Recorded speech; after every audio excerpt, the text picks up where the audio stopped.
Magandang araw po muli. Ito po ang inyong Sir Johnny 2.0 at may tatalakayin po tayo ngayon na kung saan maaaring makatulong sa inyo kung sakasakali na mga problema kayo sa matataas na interest ng isang legit na lending company, itong Home Credit. Pero bago po ang lahat, maglalambing lang po ko sa inyo na pakisubscribe po ang aking channel, like, share at hit nyo na yung notification bell para updated po kayo sa mga videos na ginagawa natin dito about sa online lending review apps. Tapos mga ibang pwedeng pagkakitaan, pagtalakayin natin para magkaroon naman kayo ng idea kung ano yung mga bagay-bagay na pwede nyo gawing negosyo o side hustle sa mga habang kayo may trabaho o kung wala man kayong trabaho, maging part-time job o part-time o maging full-time nyo na rin na negosyo. Okay? So yun, ito kasing interest ng Home Credit, alam naman natin na halos ang laki talaga ng kanilang pagpataw ng interest na which is umaayon naman tayo, tinatanggap naman natin yung agreement, di ba?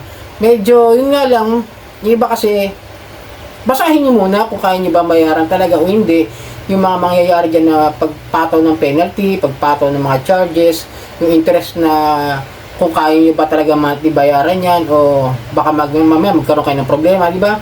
Aralin nyo muna.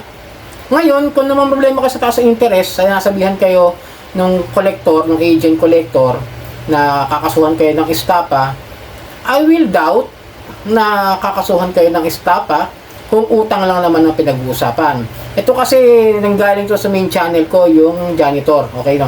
Marami kasing comment doon, no? May mga ilan nagsasabing magulo raw ang sinabi ko, hindi raw makakasuhan ng estapa. Wala naman ako sinabing hindi ka pwedeng kasuhan ng estapa. Ang sinabi ko kasi, meron kasi akong inedit doon, may kinatak ko na video na sumakto naman na kapag banggit ko, pwede kayong kasuhan, tapos pag-edit ko, lumabas estapa yung words. Naputol ko doon dahil kailangan ko talagang putulin yung eksena dahil merong kailangan hindi maganda, hindi dapat doon sa video. Kaya dumuktong yung kakasuhan ng estapa. Ngayon, lilinawin ko dito na lang sa channel na ito.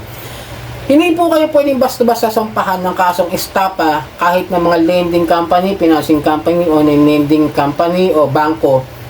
Either mapatunayan nilang gumamit kayo ng mga peking dokumento, peking ID, o kung ano man yung mga dahilan na sinasabi nilang kayo ay nanloko sa isang pinagkakautangan ninyo na kumpanya. Katulad ng paggamit nga ng ID nyo, peking address. Nalagyan nyo rin, hindi pala kayo doon nakatira, pero tawag doon, hindi nyo talaga address yun.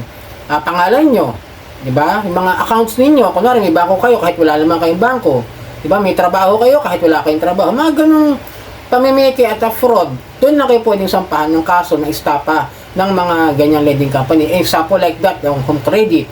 Pero syempre si Home Credit, alam ko may pinipirmahan pa, written agreement bago kayo makakuha ng gadget, appliances, or something, cash loans nila. Depende na yan, no? Kasi ako, nung nakahiram ko sa isang lending company, ganun, pinapunta ako sa opisina nila, may pinirmahan ako, tinignan nila lahat ng aking mga dokumento, IDs at lahat-lahat ng aking mga pagkakakilanlan, okay naman. So, paano ko kasuhan ng estapa? Pwede lang kayong kasuhan kung sobrang taas ng interest, di nyo na kayang bayaran. Pwede sila mag-file ng civil case na yun na pumapasok ang small claims. Okay?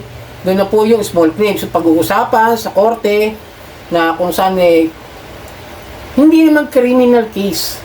Civil lang usapan na ito. Kumbaga, yung araw na yun din mismo yung hatol ng judge kung magkano ba yung babayaran mo, kung magkakasundo ba kayo dapat yung bayaran, o sa kung ano man yung magiging desisyon ng judge sa magiging hatol niya na, o sige, tanggalin natin yung malaking interest na pinataw ng company sa'yo. Gawin na lang natin 12%. Kahit na ang pagkakaalam ko ay civil code 6% per annum po yung nasa civil code ng batas ng ating Pilipinas. Pero kasi wala na po kasi yung usury law suspendido po. Kaya sana maganda dyan, ibalik ng Senado yung usury law para magkaroon talaga ng matibay na batas about sa mga pangungutang. Pero I doubt na gawin nila yan dahil ang daming lending company ngayon na maaaring makasuhan talaga at batas kasi yun Hindi yun basta memorandum lang or something circular order ng BSP o ng SEC o ng CIC, something like that. Pero tandaan nyo, lilinawin ko, hindi kayo pwedeng kasuhan ng mga lending company o ng lending company banks. Hindi ako attorney. Sinabi ko rin, disclaimer lang. Ito ay base lamang sa mga experience ko, sa mga nakausap kong abogado, sa PNP, at sa mga tao na nakakasalamuhan natin na may alam sa mga ganito klase ng mga kalakaran na hanggang civil case lang po pag nagsampa ng kaso na hindi kayang bayaran ng isang borrower ang mataas na interes. Pag-uusapan na lang po yan sa korte at hindi rin po yan pwede pag-usapan sa barangay. Tandaan niyo po yan na walang kasong estapa hanggat hindi napapatunayan nung nagpautang na siya ay niloko gamit ang mga peking dokumento, talibog na cheque o yung BP22 na nasa batas ngayon. Yun doon lang papasok yung estapa. Okay, sana naliwanagan po kayo. Kasi may mga tanong sa akin doon na ang gulo raw. Medyo may konting pagkakamali pero hindi magulo.